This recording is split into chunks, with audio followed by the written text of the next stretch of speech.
I think we are live. Yes. Hello, everybody.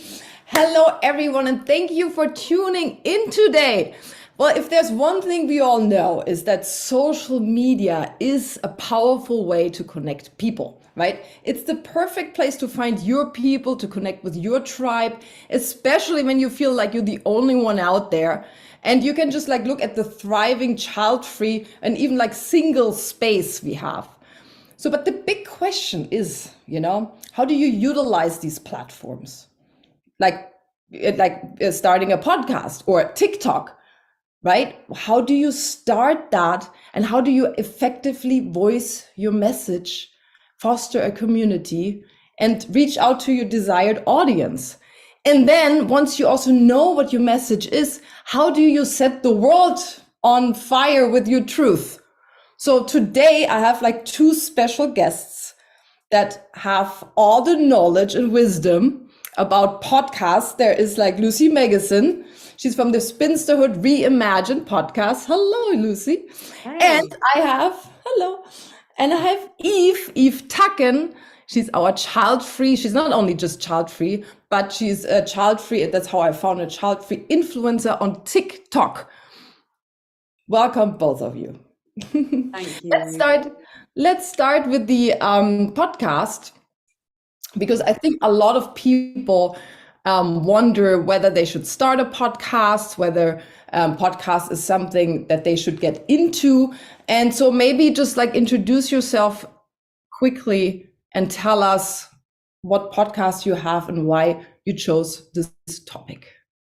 Sure. So thank you very much for having me. And hi, everybody who's watching. So my name is Lucy Megason, and I have a podcast called Spinsterhood Reimagined because I am the double whammy, if you like, of being single and child-free, both of which are great, I might add. Now, so my sort of story, to give you a very, very brief history, I had made some big changes in my life back basically at the beginning of the pandemic. Like I think so many people made these huge changes in their lives. And I actually used to work at BBC Radio 2, but in production, on the producing side, not presenting. But sort of in the back of my mind, I would sort of be in the studios and I'd always be thinking, God, I want to be on the other side of the glass. I want to be kind of behind the microphone. But with that kind of imposter syndrome, well, who am I to have my own show? Of course, it never, at that point, it never occurred to me that I'd go on to have a podcast. But what actually happened was that in the summer of 2021, I'd made lots of changes. I'd left my job. I got a job in a coffee shop and started to just make huge changes because I always felt that I wanted to do more and that I wasn't reaching my sort of full potential. I think is the case with so many of us. We all have that kind of calling of like, there's more than this, there is more than this, And I just reached that point where I was like, okay, I have to go for it now and sort of start making stuff happen. And one day it was a beautiful July evening in 2021. And I was sat on a bench outside my flat and I had this crazy idea out of nowhere, like literally it was like a download from the universe out of nowhere, to write a book about being single and childless. And the reason was that I'd been flicking through some WhatsApp messages with my sort of a very close friend group, all of whom have kids and children. And I remember thinking to myself, gosh, I should be feeling like, oh my God, I'm the only one that's single and doesn't have kids. But rather than that, I was feeling almost quite smug about it, feeling like, gosh, I'm so lucky that I'm single and I don't have kids. And my friends are all married with kids and la la la. Anyway, long story short, kind of walked back into my flat and started feverishly typing like some kind of maniac about, as I say, never had a desire to write a book. I'd never even thought about starting a podcast. And it just came out of nowhere. I felt so called to do this. So it really does feel like a kind of a calling. And then a few months after, I thought, you know what, I'm going to start a podcast. And the reason was I'd been listening to somebody else's podcast, somebody who talked a lot about starting a podcast. And I just thought, I'm just going to do this because why the hell not? Life is too short. So I started the podcast in February 2022, but I kind of began preparing for it in the sort of November, December of the year 2021. And here I am, like a year and a half later, and it's been this incredible, amazing journey. And basically, I think everybody should start a podcast, because podcasting is it's still in its infancy. You know, Apple haven't even started with what they are going to start doing with podcasts. So I think now is a really good time to sort of get in there. But yeah, I mean, I love talking about podcasts as well as talking about being single and childless, because I'm passionate about all of those subjects. So that was my very short introduction. I love that. I love that. That's great. So what is something that people should look out for when you want to start a podcast? What are the first steps? And what is like one thing to do and one thing not to do? Okay, I would say if you are going to start a podcast, I think there are two main things. The two C's: consistency and courage. You need to be consistent, and you need to have courage to put your voice out there, because you need to be able to get to a point where you manage to put aside the fears about what people are going to think and who am I to do this and all of those kind of imposter syndrome things, and just do it.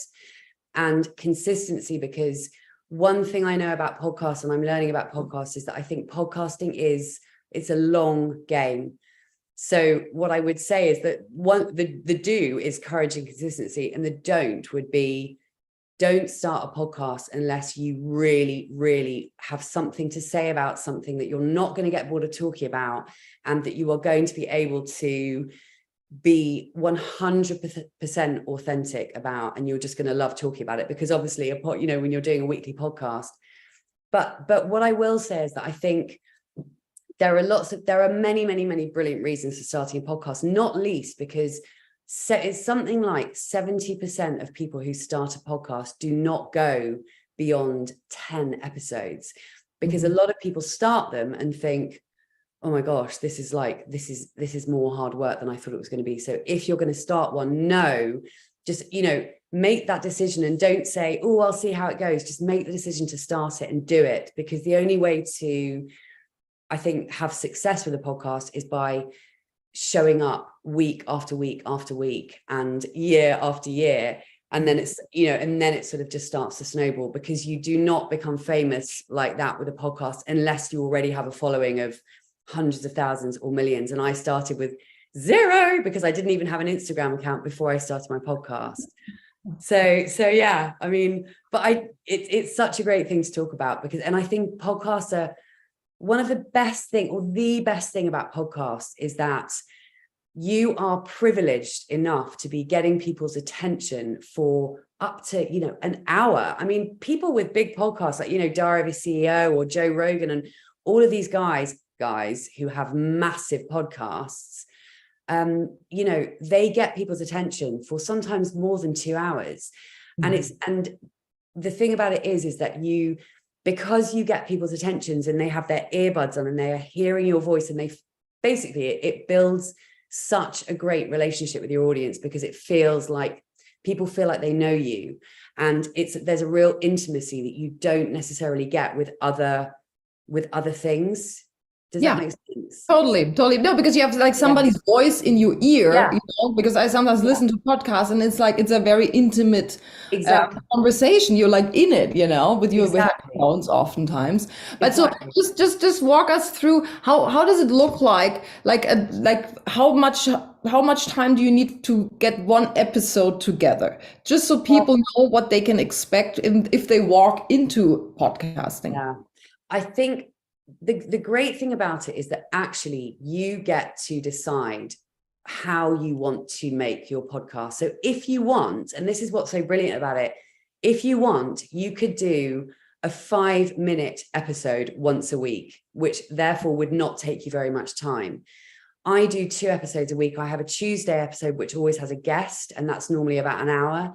And then I have a Saturday mini-sode, which is normally about 15-20 minutes. And that's just me. It's like a solo mini-sode every Saturday. I mean, the way that I personally do podcasting is it is literally a full-time job. Not going to lie, because I do everything. And it, you know, when you think about it, if you're doing 2 episodes every week, a guest every week, editing everything every week. And because a lot of the sort of bigger podcasters, they have somebody editing, they have somebody doing their social media, but I'm doing literally every single thing myself. And that includes researching guests, reaching out to guests, organizing the interviews, doing the interviews, editing the interviews, preparing for the interviews, all the rest of it. So it can be a hell of a lot of work, which is why I say do not start a podcast unless you're really passionate about wanting to do it and you feel really called to talk about something specific, that either something that really interests you, like whether it be, I don't know, 80s music, or whether it be something that you've experienced. Those are kind of two things that you could think about starting a podcast about. Either something that you've experienced, like a life experience, like with me, it's being single and childless, or something that you're completely obsessed with, like Bruce Springsteen, and you want to talk about Bruce Springsteen, which I happily would 24/7. Mm-hmm. So, that's kind of, but in answer to your question, sorry, I've gone off on a complete tangent, but in answer to your question, you can make it as hard or as easy as you like. But one thing I will say is that I think a lot of people think about starting a podcast and go, oh my God, but it's really hard because there's, it's all this sort of technology and, I don't know what I'm doing. The fact of the matter is that it's not that hard. You just have to take the steps and take action to do it. Because actually, when I first started my podcast, I literally would do it. I would record my episodes into my iPhone. Oh, wow. Okay. Microphone. I do all the interviews on Zoom. I don't use a mic. So there really is no excuse of like, oh, but I can't afford to like set up a massively expensive podcast studio with a £500 mic. You don't need it. You need a laptop and a phone and some kind of editing software. And time. And time. And time, right? But like I said, the great thing about podcasting though is that you can make each episode as short or as long as you like. And the brilliant thing about it is that in terms of the podcasting algorithm, it doesn't make any difference whether you have a really long episode or a really short episode. So you could start by doing a 15-minute solo episode once a week, which would not take up very much of your time. And, it could be as successful as somebody who does an hour and a half, 3 times a week. Right. Okay. What does it make a successful episode for you? Is there like a structure that you follow? How do you put together one episode, like for example with a guest or not? So with a guest episode, I will research the guest, but not loads and loads and loads, but I will familiarize myself with the guest. Like often it's somebody who's written a book. I can't read every single book, obviously, but I will try and find out. I will walk into an interview informed, and I always have some notes at the side, sort of on my screen. However, I think the most important thing actually about podcasting is to just be speaking your truth and being authentic, because people do not want perfection. People just want real conversations. People aren't looking for perfection. So what I would say is done is better than perfect. And it's better to have done, better to start with 5 kind of slightly crappy episodes than never start because you're waiting to be perfect. Because inevitably, like I sometimes think if I listened back to my early episodes, I would cringe because they're probably so awful. But at the end of the day, I think we're all scared to start things because we think we're going to be a bit shit in the beginning. But of course we're going to be a bit shit in the beginning. And then we get better and better and better. So it's really a question of showing up with that little bit of courage and just doing something that doesn't have to be perfect. And with, like I say, people do not want perfection. What people actually love is stuff that they can relate to. So all they want is honesty and authenticity, I think. So how do you get like feedback from your listeners, and how do you grow your audience? Can you see that you are like, you see the downloads of your podcast? Do you see that it's the same people consuming it? Do they get in touch with you? How does that work? Yeah. So when I started the podcast, a tip actually, if you want to start a podcast, is start with a trailer about 3 months before you start the podcast. The best thing to do is do a trailer, put it up on whatever platform you're going to host your podcast on. I use a platform called Buzzsprout. I think they're brilliant. I pay about $15 a month for Buzzsprout. And so start with a trailer. And then I started an Instagram account called Spinsterhood Reimagined, I'd never had an Instagram account before. I basically sent an email out to everyone I'd ever known in my life. So friends, family, people I'd worked with, everyone. You probably got it. I mean, actually, no, you wouldn't have, because I hadn't met you until I started the podcast. But yeah. I sent an initial email out, said to all my friends and family, please go and listen to the trailer, review it even before it's actually episode 1's actually come out. And then, just to be honest with you, it's just that consistency. It started off very small, and then I started to, I don't even know how to use hashtags, but I used like various hashtag single and childless or whatever it was in my Instagram. And I very, very, very slowly grew a little. I mean, I have a very small following now. Well, it feels quite big to me. It's like 1,700 people, but that's obviously tiny compared to some, many, many people on Instagram. But for me, I'm like, yay. And it's just, it really is just that consistency that people are gradually going to find it. But the trick at the very, very beginning, if you're like, well, how do I get it out there? You need to get a trailer, like a 1 or 2 minute trailer, get everyone to listen to it and review it, because that then the algorithm then kind of gives it a bit of a boost at the very beginning when it's a new podcast. And it really is just about, because in terms of marketing, I have done no paid marketing whatsoever. It's all been just me on Instagram and the actual podcast. But slowly people find you, because if it's good enough, one person will tell another person who will tell another person, and that is how it's grown. So Spinsterhood Reimagined has grown slowly but surely over the last 1.5 years, and I hope it will continue to grow. So that, there aren't any particularly sort of words of wisdom in there, but it's very simple. It's just, you got to show up and do it.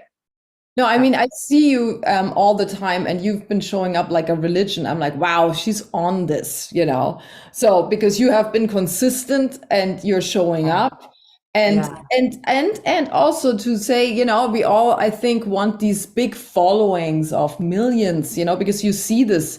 But 1,700 people that actually know you also is a lot. Put them in like put them on an airport or something. It's a lot of people. Yeah, put them in an audience, and I'd be absolutely flipping terrified. So exactly.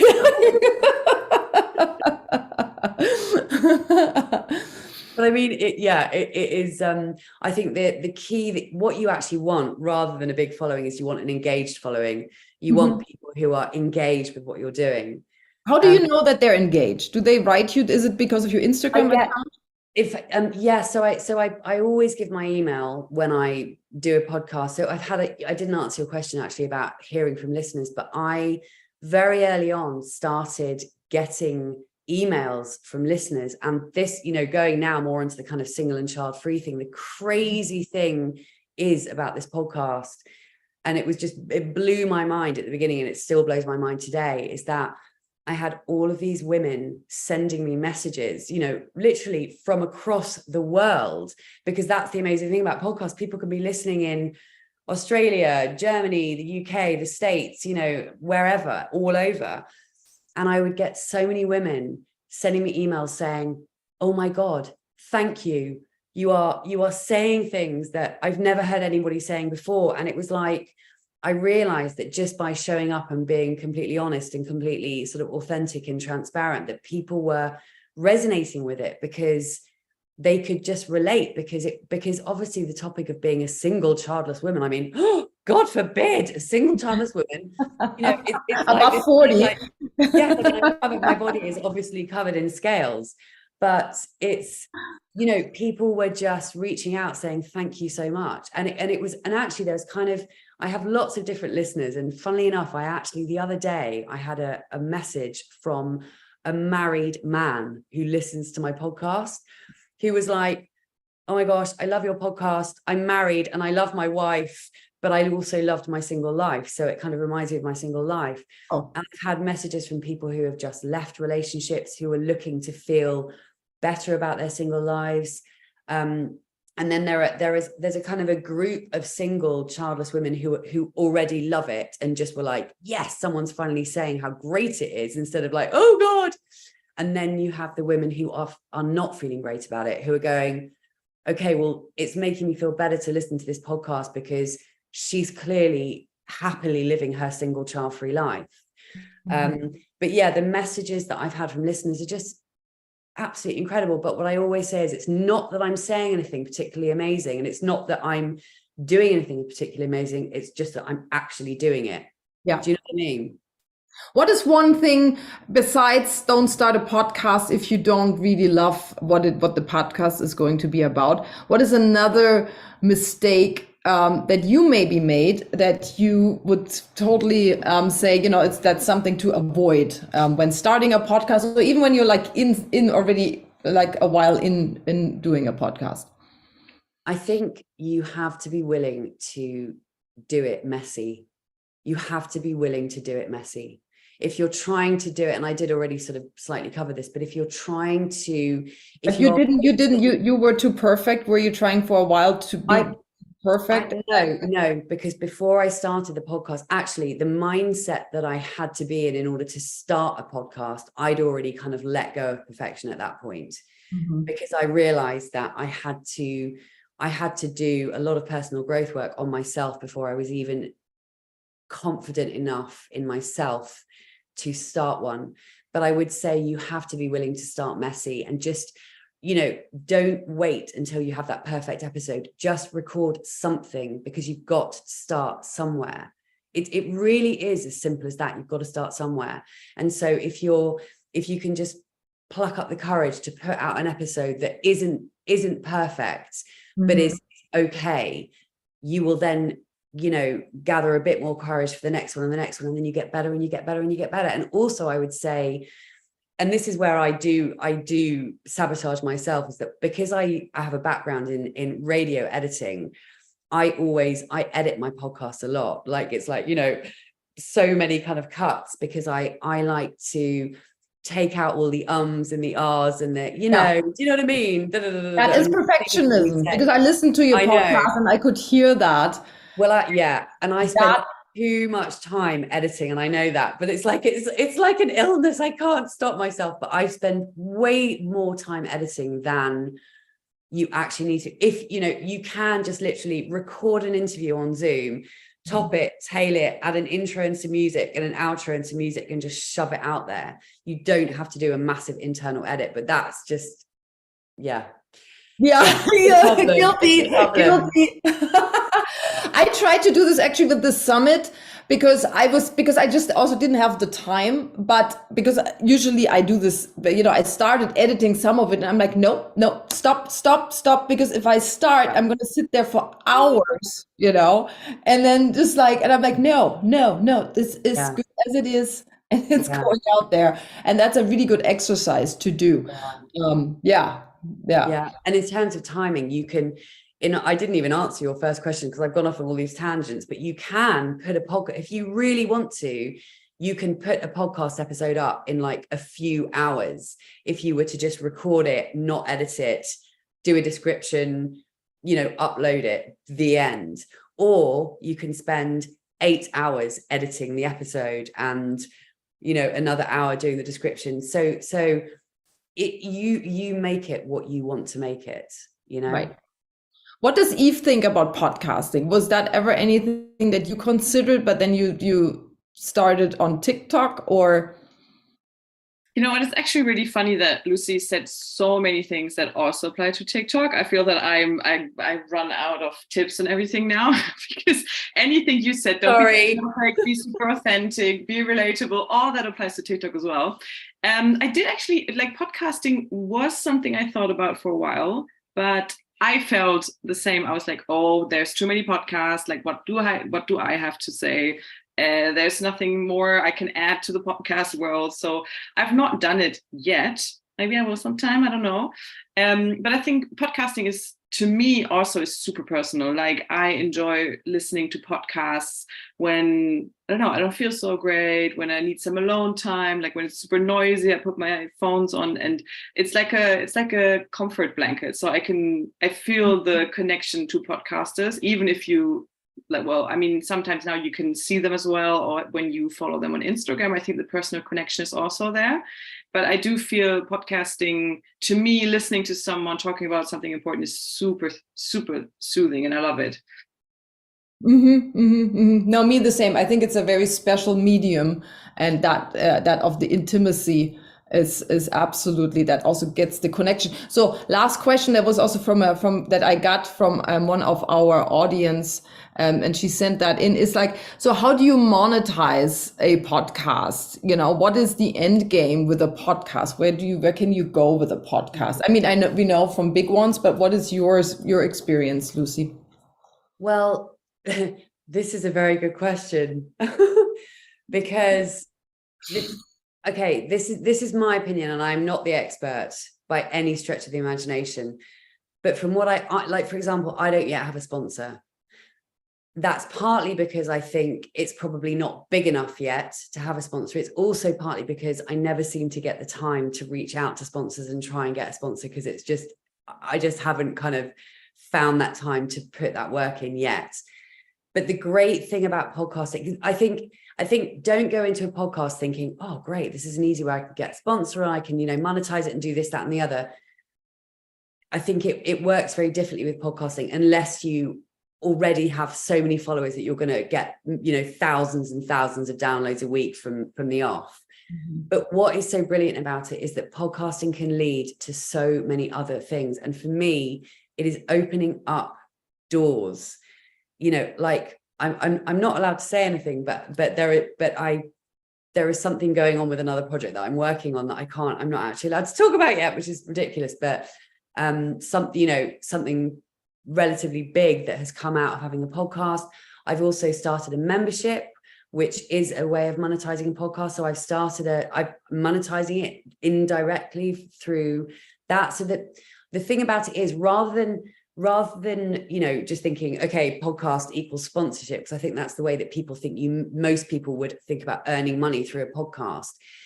Don't focus on that. Think about all the amazing opportunities that are going to come from just having a podcast, just having that. It's a brilliant, brilliant platform to have to springboard off into writing a book and, starting a membership and whatever it may be. So I don't know whether that answers the question very well, but I mean, I wish I knew how to monetize a podcast so you would, be earning millions within 6 months. But I think, again, it's that long game. Yeah. I think with podcasting, if you stick with it 2 years down the line, 3 years down the line, and if people are thinking, oh my God, 2-3 years down the line, but actually think how quickly a year goes.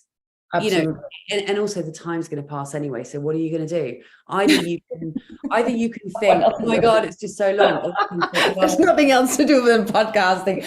No, but just last thing, I think also, just the guests that you can invite into your podcast. Yeah. I think that is how you gain a bigger audience. And yes, also, this is a connection. These are people that you then know. We know each other like this. I found you because you had a podcast.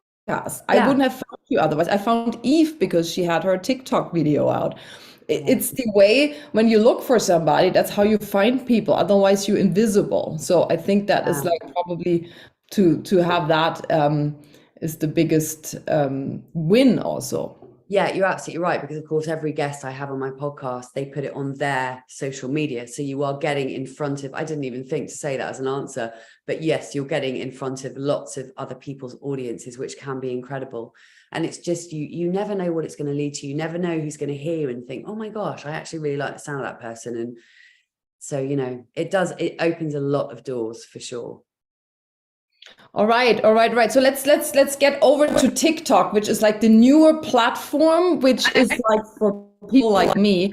I think like, oh my God, so this is like the 15-second video. I haven't spent a lot of time on TikTok yet, but I'm super curious to hear from Eve what TikTok is like and how to get or go viral, because that is what Eve has managed to do with a couple of her videos.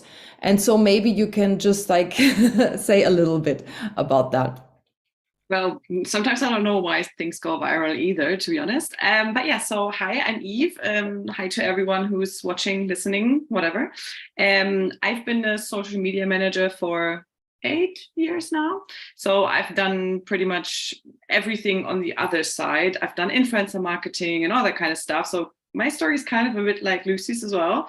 And then at some point, especially when the pandemic started, people spent a lot of time at home. I had to download TikTok for work to see what it's about, to get to know the platform, all that kind of stuff. And I did kind of fall in love with it, I have to say. The creativity and everything on the platform is so different than anything you see on Instagram, than anything I have ever seen on Instagram. And I was like, I've managed so many successful influencers and stuff. And I was like, I do feel that I have something to say, and why not start making videos? And again, my videos at the beginning also, they weren't great. I tried everything, a little bit of this, a little bit of that. And then it did take a while for me to find my route and find my niche and find my audience. But this is the first thing I would tell anyone as well, is if you feel that you want to do it, you should go for it, and you should put anything out there that you create. So many of my videos that I do are either super just quick and dirty, on the go, in the moment. I see something, I'm like, oh, I need to say a few words about this. And sometimes I feel, I don't even know if I should put it out there, because I don't feel it's good enough, or that it will go anywhere. But those videos, most of the time, they actually then gain hundreds and thousands of views. And some other videos that are super like scripted and actually put up my tripod and my ring light and all that kind of stuff, which I not always do, but sometimes I do, then they don't perform that well. So I think that's what I love about TikTok as well, is that it's so raw, it's so authentic, it's for everyone, I think. Okay. But how has TikTok grown in the last, I don't know, year? Has it changed at all? Is it still only young people that are on TikTok? What are the misconceptions everybody has? Yeah, I mean, TikTok is still growing. It's still the new member. I mean, I don't have the exact same numbers now, but everyone can Google that. I think that most people still think that it's only for young people, that it's mainly music and dancing, or like skits, or anything like funny comedic, but it's actually not.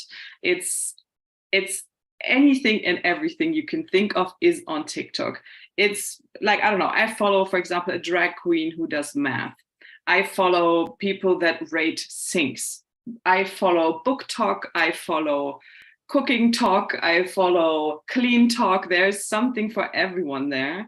And you can tell by my audience. I mean, most of my content is about being over 30, and sometimes about being childless, sometimes about my dog. Then recently I talked a lot about my divorce. So very personal things, and that many, many people can relate to as well. And 70% of my following is female, and over 40% are over 35. So it's definitely not only for young people. And there are so many over 30s there. Like the big millennial is on everything. Millennials have taken over the trending sounds. The Backstreet Boys are back. Now that fashion has gone back to the 90s, all the millennials can relate to that. So especially like older people are now conquering TikTok, and they do really make it their own. Okay. Just because you say divorce, so now I'm thinking, okay, so if you talk about your divorce, you probably need also some time. Like, how do you speak to just about your divorce? How does a like TikTok video have to be structured? Is it different than an Instagram video? And do you have like maybe like an example that you can show us how you do that? Yeah, so as I said, there's not one size fits all when it comes to TikTok videos. There's so many things, so many formats. You can do anything from 15 seconds to even 10-minute videos now on TikTok. And at the moment, like 1-minute videos are actually what is preferred by the algorithm as well. So take your time on TikTok. You don't have to rush it. You can, maybe most 1 minute. Yeah, well, I mean, I think 1 minute is pretty long compared to 50 seconds. So, but what does Lucy think? Lucy an hour. I mean, she's like, well, I talk for an hour usually. You've seen how much I talk in the last half an hour. I think I'm completely screwed on TikTok. The good thing is that you can be super quick, and then you can, like, the cuts can be super quick, like no breathing, all that stuff that's usually in interviews or like in film, or everything gets cut out. It's like Okay, so you edit your videos. I do. You don't just go live and then for a minute and talk. So no, you edit it. It's really created content.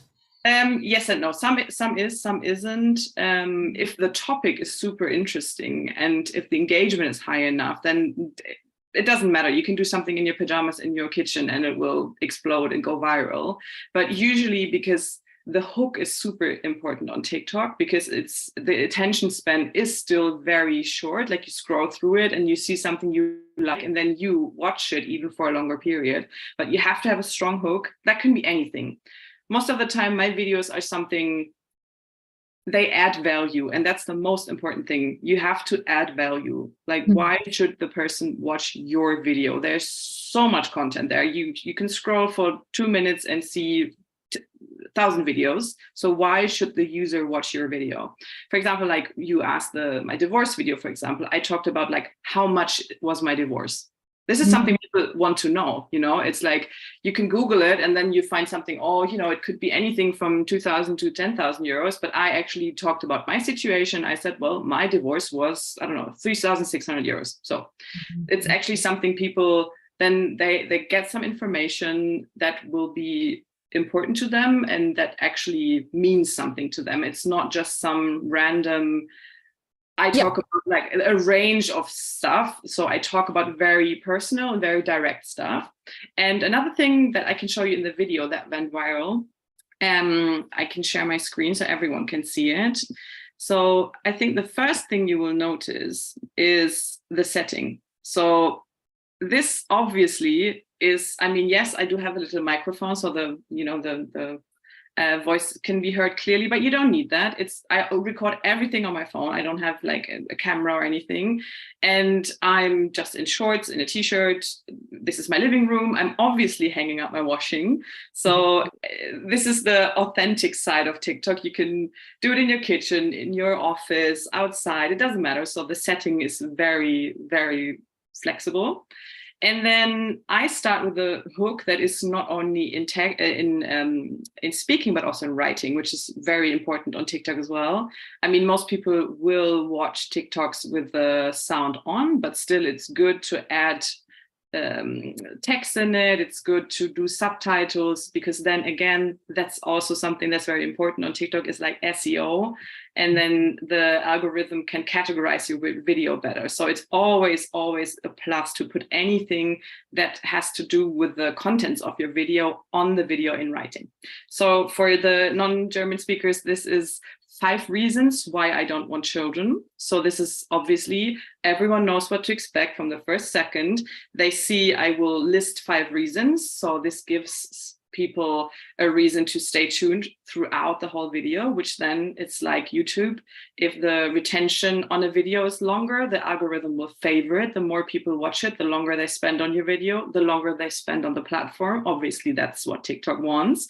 So this is something like listicles or 3 reasons, 5 reasons, something expectable, so people will know what the video is about, is a very good thing to do. And it's super easy. Like, I think you can find like 3 things or 5 things, anything that's like listicles. You can do that for any topic. It's like 3 reasons why it's nice to not have children, 2 reasons it's great to travel without children, all these kinds of things, like the 5 best places to travel without children, etc., etc. I think you get it. And so yeah, I can start the video for a little while. It's in German, but I just really talk about what my reasons are for not having children. And as you will see, it's not even cut very much. It has only a few cuts, and it's not edited. Like, I'm not a super talented video editor, so this is things on CapCut or something that pretty much anyone can do. If your video and the stuff you want to talk about, if that's good enough, then the form itself is not so important. And that's the good thing on TikTok. You don't have to be a perfect videographer. It's not the YouTube or Instagram perfect vibe that everyone's used to. On TikTok, anything can be a little bit more rough.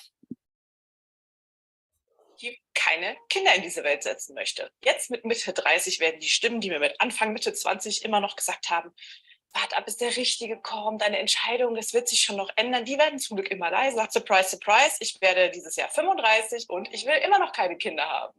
Wie immer auf meinem Kanal, es geht hier nur um meine persönliche Meinung. Wenn du Kinder hast, welche haben willst, glücklich bist als Mutter, dann, das hat absolut nichts mit meiner persönlichen Meinung zu tun. Grund Nummer 1. So I will not go on about the video. I mean, if you, my channel is in German, but if you want to go check it out, you can do that.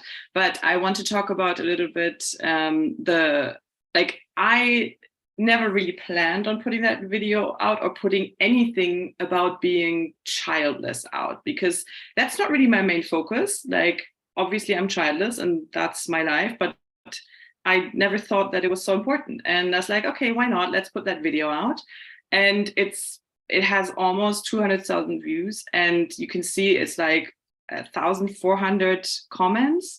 And the most interesting to me was that so many women said to me, oh, I feel so hurt. Like, most of my friends have children. I'm the only one in my friend group who doesn't. I'm super unsure. My boyfriend's pressuring me to have a child. My parents, I keep asking me. And I was like, I didn't expect that, because I thought that most women, if they are child-free or childless, they are confident in that decision and they feel supported. And I don't know, I was super surprised that there's obviously such a big group on TikTok that felt the need to discuss and talk about it. And I had so many mothers on TikTok that also said, wow, I have children, but I can 100% know why you made that video. I feel your reasoning. Maybe in this day and age, I would do it differently. And I think it was such a nice discussion in the comment section from women without children or women with children. And that was really surprising to me, that there is this group on TikTok that feels the need to talk about it. And there's obviously an audience for it. Wow. Absolutely. Absolutely. I think, I mean, 200,000 likes is amazing. And but what I saw, because I tried TikTok out a little bit and I just like put like some clips there, and I just saw what was different than also YouTube. I saw like how many people just viewed it. I think within like an hour I had like 900 views of something. Not that they liked it, but I just saw the views even, right? And so I don't know, maybe it has like is there a different algorithm? Is it different, or? Yes, the thing on TikTok, and I think that's the beautiful thing as well. It's very easy to grow on TikTok, because the possibility of going super viral, even if you don't have many followers, is bigger than on any platform. Obviously, you can have like a lucky shot sometime and put out a reel on Instagram that will resonate with a lot of people or will get a lot of shares and therefore will go viral. But on TikTok, it's usually, because in the For You page, which is totally different than anything on other platforms, it will show you just random videos from people you don't follow and people that you don't know, have never heard of. So this is the thing that's so special about TikTok, that you can reach so many people that have never heard of you, that have not heard of your product or of your business or your person and whatever you want to talk about on TikTok. And the possibility of having many, many, many views is insane. It's like my most viral video had like over 1 million views, which is like, back then I had like 20,000 followers. So the amount of people that saw it that weren't from my following is mind blowing. It's like, it's crazy to think that 1 million in my face. Crazy. What? And so I think like seeing a face is something that's super important as well, that I would recommend to anyone trying to go on TikTok, because it's the same with your voice, Lucy. People will recognize you. People will have a deeper connection with you and what you're saying. Obviously, if you have a cooking channel or something, you can only show your hands while cooking. But especially if you want to talk about anything, it's super important to show your face. And you don't even have to do makeup or something. Like, TikTok is totally fine with it. Everyone can go on as they are. But I think the personal connection and having people recognize you and seeing your face again and again and again, and then maybe eventually they will follow you. I think that's super important on TikTok as well, as pretty much important as on any other platform. So how much time do you spend on creating your videos, and how often do you put content out there? Do you have like also like twice a week, once a day? How is that? I think that's the only thing that's a little bit of a downgrade to TikTok, but that's my honest like advice as also as a social media. If I talk to anyone, businesses, brands, whoever, if you want to do TikTok, you have to do it wholeheartedly and put a lot of time in it. It's kind of like an all or nothing approach, because if you only put out a video once a week or maybe every 2 days and then leave it for a week, and this is not going to get you anywhere. You have to put everything in it. You have to at least put out one video a day, at least Monday to Friday. Maybe you can take the weekends off, that's fine. For now, I post 2 to 3 times a day, even on the weekends. So, I mean, this, as I said before, this can be a mix of like super short contents, longer contents, maybe some like a repost here and there, or just like some quick stuff. But yeah, if you really want to do TikTok and want to grow on TikTok, once a day for at least like Monday through Friday is definitely my recommendation. And then another thing that I think is so important is spend time on TikTok, because TikTok is so different. Obviously, you think, oh, well, it's video. It has the same format. It's like 16 to 9, 19, 9 to 16. Well, it's like... it's like this too. Yeah. Mm-hmm. So you feel that maybe, oh, I know what this platform is about. And then I'm like, well, you probably don't really, because TikTok is such an enclosed space with a different lingo, different jokes, inside jokes, the trends, the sounds, gestures. There's so many things that you only understand if you actually spend time on TikTok. Like I could show you my 10 most viral videos now, and people would think I'm crazy because they don't really understand what the trend was, how this works, why I did that. It's like there's so many things that people, if you take a first look at TikTok, it might be a little bit bewildering, but if you spend time on it, if you find your niche, if you find your audience, if you find things that you like, then you will start to get it. But this is super important, because if you just put random stuff on TikTok, and everyone who's used to TikTok, they will know. It's not, the TikTok audience is very smart. They are used to very good content, very engaging content, and it's very hard to fool them as well. So I think that's the 3 things. It's like, get to know the platform so you can actually move like someone on TikTok and create like someone on TikTok, even as a brand. That's not just for like a... How do you move on TikTok? How do you like, is there like a different, like, well, as in like navigate. No. I didn't mean like physical move, but it was more like a navigate, how you navigate the platform. Okay. There are even movements that are specific to TikTok, but no, it's like just to get to know it, maybe find a few people in your niche. There will be, I promise you, anything you will look for, it will be on TikTok, and then see what they're doing, maybe get inspired and use it as a search engine as well. People even now use the term, TikTok it, in terms of like Google it. So the search engine is so strong on TikTok. So especially if you have like a product or solution, definitely think about how can people find me on this big search engine that is TikTok. Wow. Okay. So how long does it take to grow an audience? How long do you think would one have to be on daily with 3 posts to grow like a substantial audience that you can then start actually working with, or I don't know?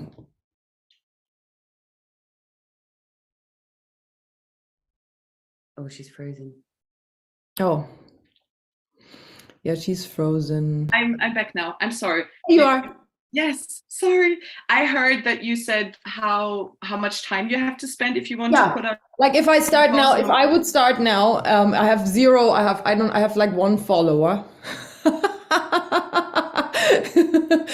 I would recommend to you I think that's pretty much as with any like social media platforms, is plan your content in bulk. Maybe do, for example, if you have like a Saturday morning, just sit down, write the videos you want to do, like a little bit of like a content plan, and then film all the videos in 1 hour, 2 hours. Because if you have your setting, if you have your ring light, if you're in the mood, it's easier to do like 5 videos in one go.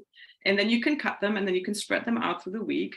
And then maybe start with 1 video and then see how you go. And then if you feel a little bit more confident, if you get more ideas from TikTok as well, maybe you can start then doing 2, and then you can interact with other people. Then you can stitch and do ads and all these kinds of things that are super important to being on TikTok. Or you can go live on TikTok. I mean, you have to have 1,000 followers for that, but you know, it can go super, super quick. Like I had 1 video that was kind of viral-ish that gained me 20,000 followers in a day.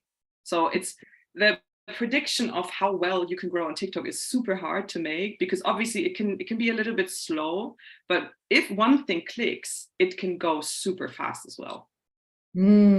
Okay.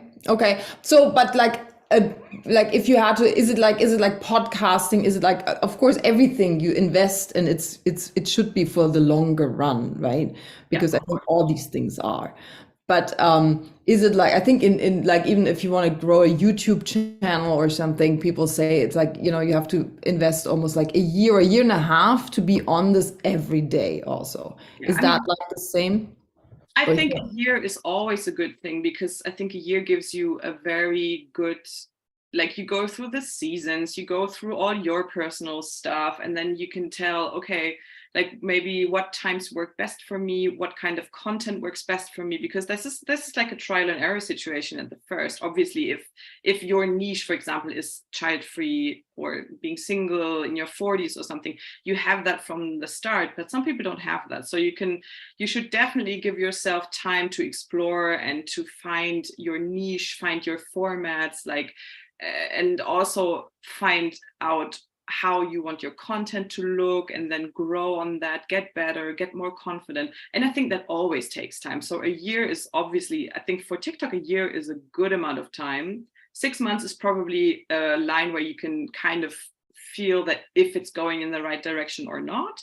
But to have like I wouldn't start a TikTok channel and only give it 6 months and then just, you know, toss it all back out, because you put too much work in it as well. Yeah, absolutely. So how do you monetize a TikTok channel? There are many ways to do that. So one thing is, if you go live, people can actually, it kind of depends if you are like a content creator, so like a person, or if you're a business, obviously that's different. If you are a content creator, obviously there's corporations or, you know, collaborations, sponsorings and all that kind of stuff, same as in Instagram.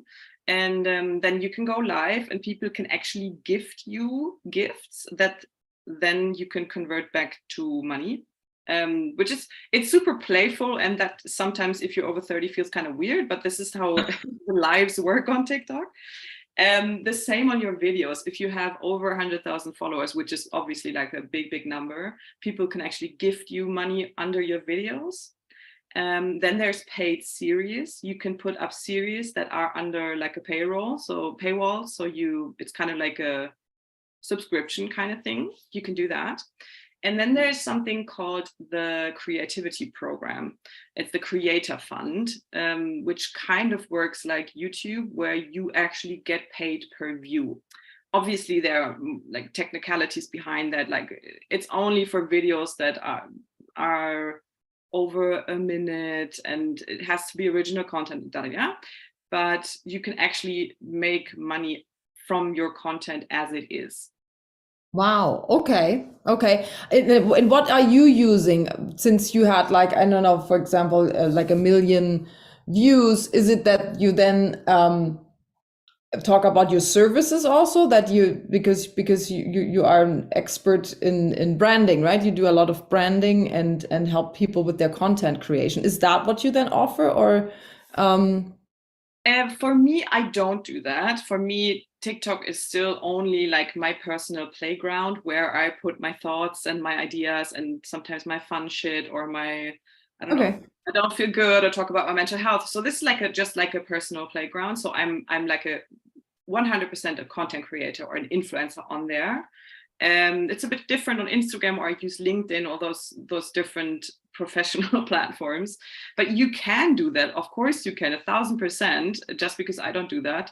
For example, for me, it would be super easy to do like a series on social media management and say, oh, I will put up 10 videos, how to grow on TikTok, what's the best strategy, and then put that behind a paywall. Or, people then can subscribe to a newsletter, they can follow me somewhere else, you can, put up all your business information, you can convert obviously to some like your pages out there, web shop, website, whatever you have. And then, the whole, like, that's only organic. So you can put money on any TikTok. You can spend so much money on advertising on TikTok. But obviously you can 100% do that. You can be a business person or your brand's face on there and promote your product or your service. Absolutely.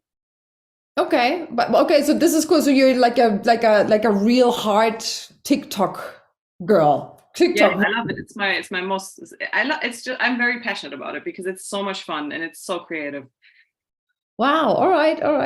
Well, I think this is nice. If not everybody is there to just promote something.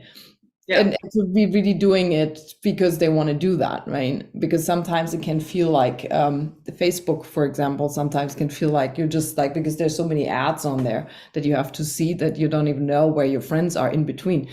You're looking for them. That's kind of why a lot of people move away from Instagram as well, because there's so much advertising. And on TikTok, obviously there is advertising, but even like brands or people that offer services, they realize that it has to come from valuable content, and then from there you can then go and talk about your solution. You have to talk about the problem first, maybe offer some free advice, maybe offer some free little nibbles here and there, and then you can link them to whatever you have, if you have an app or if you have a podcast or if you have something like that. But you always have to think about organic content first on TikTok. There's this very, very famous saying when you talk about advertising on TikTok is make TikToks not ads, because even the ads, they have to be 100% TikTok original. They need to feel like TikTok. You can't just put an ad that you would put on Facebook or Instagram. You can't just slap that on TikTok because people will not buy it. Okay. Thank you so much. This was great advice. Lucy, what do you think? Are you going to go on TikTok now? Lucy is just like hearing these numbers. You should. My head's like exploding because I feel like, that was so much information about TikTok, and there was I just thinking that was another social media platform, and it's got all this sort of nuance that I have absolutely no idea about. And actually I'm not on TikTok, but I did actually create a TikTok account about a year ago because I was going to, basically because actually I was having issues every time I tried to create an Instagram reel using Instagram rather than just filming it on my phone. I would lose the entire reel. So I decided to go onto TikTok just to use it as a sort of a means of making a film. Anyway, I then stopped doing that and now make reels a different way. But so I have not, to be honest, the thing that I find is that Instagram is my basically one and only social media. I'm on Twitter, I'm on LinkedIn, but I never post on there because I find that I put so much time into Instagram, posting every day, doing stories and all the rest of it, that I just don't have the bandwidth at this point for another social media platform. But a couple of people have said to me, you should get on TikTok. And if there were, a few more hours in a day, I'd be right there. But knowing what you said, which is that you have to post like a reel every single day, I just wouldn't have the bandwidth at the moment. But it's definitely something down the line that I want to explore, because getting followers on Instagram is painfully slow, I find. Whereas on TikTok, it's obviously you can get people following much more quickly, and therefore, hopefully get more listeners to the podcast. But amazing advice, amazing tips. So thank you. Especially in your case, if I can just have one more minute, I think obviously everything I said, that's like the best case. Like with anything else, with Instagram, everyone says, oh, you need to post like 3 reels and stories every day and 2 posts, blah, blah, blah. If you have good Instagram content, video content, you can obviously adapt and recycle that to TikTok. Just, please don't put don't leave your like Instagram watermark on there or something like this. So just if you have, for example, in your case, if you have the snippets, I don't know if you film yourself when you do the podcast as well. So I actually basically on Instagram, I post the same thing every day of the week. So I know what I'm posting, because that just makes it less overwhelming to me, because I find social media quite overwhelming, to be honest. But every week I do a clip of myself as a reel on, from the podcast. And then on a Sunday, today, I will be doing a video clip from this coming week's podcast. So I did, yeah. But I also do reels on Instagram where it's my voice over kind of film of like the river and the park and all that sort of stuff. So, and I know actually in an ideal world, what I would do is I would do a talking me on the screen every single day reel, because I know that, not because I like doing that, because I still find that a bit like, but because I know that's what people want. They want to see a person talking. And I do that because I want to see a person talking. But yeah, TikTok, I mean, I know it's there are some things that you said that I found really, really interesting and really quite surprising. Not least the fact that it's not just for young people, it's for everybody. But also I'm intrigued by this like TikTok language. I want to know now about this TikTok language. Yeah, me too. I'm like, I feel like if I went way. yeah, but it just feels terrifying. If I got my phone and went into TikTok and started watching TikToks, I would just never come back. It's like, do you know what I mean? The watch time it's very addictive, but it's like even in daily language, there's so many things that you adapt. And then, for example, I was on the bus and there were these 2 women behind me, and they said this one thing. It's just something like more passion, more footwork, more energy. It was like someone sang that, and thousands of people make videos to it, and they watched something, and then they said behind me, oh, more passion, more footwork. I was like, I knew exactly what they were talking about, and anyone else who's not on TikTok will have no clue what's going on. So it's like TikTok people are kind of like their own kind of people, because they have so many inside things that you only some will then eventually cross over to Instagram, but there's so many funny things on TikTok as well, and but also educational wise, there's so much great content out there. So I even if you don't think you're funny, or I don't dance, I don't sing, but if you have something to talk about, and if you have any form of value or education, information, anything you can add to whoever is your audience, if you find the time for it, and if you are willing to show your face, you should definitely try it on TikTok, because it's so rewarding if it works out. Yeah, no, it's very interesting. You've got me fascinated, Eve. Yeah, no, I find it also very fascinating. Also because I don't see this happening on Instagram. I couldn't say that there are things going on Instagram that only when you're on Instagram you understand, right? I mean, I don't have that feeling. I never had that. But so what you talk about is like, oh my God, it's like a family kind of thing, I didn't see that. Maybe with Facebook groups sometimes you can have that, because then it's like a more, it's in that kind of like, yeah, it's a group, and not everybody can look inside, and then each other, so that there can have that same feeling a little bit. But yeah, very cool, very cool. So yeah, I think so. Thank you so much. Is there something like a final word that you want to add? Something that I haven't asked you?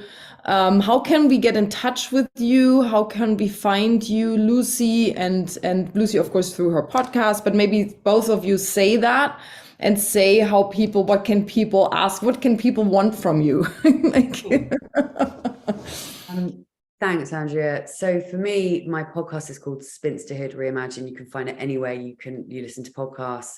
I also have a membership called Thrive Solo, which is for single women who, basically not for single women who want to sort of sit around worrying and feeling bad about being single, but for single women who sort of see it for the opportunity that it is and want to just basically live their best life. So, and actually I'm opening up, coincidentally, my membership's opening up at the end of towards the end of October, and I'm doing a three-day free workshop on the 19th, 20th, and 21st. So this coming week, called Single, Child-Free, and Thriving. So it's a free workshop. And if you would like to join it, then just send me a DM on my Instagram, which is @Spinsterhood Reimagined. That's it, I think. That's awesome. That's awesome. I mean, how great is that to be in like a community with Lucy, right? And then with like some other amazing, cool women, and just like, you know, party up the child-free single life. Basically, yeah. Awesome. And Eve. Yes, so you can find me if you want anything business related, if you need support on your TikTok channel or social media channels in general. I do a lot of consulting for brands and stuff. You can find me on LinkedIn. My website is unfortunately still under construction because I do TikTok, not websites. So yeah, you can find me on LinkedIn under my name, Eve Tacken. And if you speak German or if you are happy with subtitles, you can find me on my social media platforms. It's everywhere it's the same. It is my happy face, not it's my happy face. That was unfortunately taken. But yeah, so I decided on that username because especially when I was younger, people always told me to smile more. And I was like, no, that's it. I only have that face. So yeah, you can follow me on all the platforms. I'm on Instagram, I'm on TikTok, and also on YouTube. And yeah, if you need anything business related, you can find me on LinkedIn. What do you mean, quickly, what do you mean business related? So you advise people how to get on social media, but specifically on TikTok. Yes, exactly. So I can do anything basically as a social media manager, but I mean, you probably can tell that TikTok is my passion. So I feel most comfortable and I enjoy working with TikTok with either, you know, businesses, brands, people that offer anything on TikTok. I can do content creation, I can do consulting, all that kind of stuff. Obviously, if you want to book me as an influencer, you can do that as well, but that would be on TikTok. So yes, that's what I mean by business. That's more on LinkedIn. Yeah. Wonderful, wonderful. Thank you both so much for coming on here today and sharing You're welcome. sharing all your wisdom, and that was amazing. So a big thank you, and also to our audience for showing up and tuning in and being engaged. And who hasn't been live, you're gonna catch the replay. Leave us a comment if you liked it. And thank you, Eve. Thank you, Lucy. Mwah. Thanks for having me. Bye, bye, bye. See ya.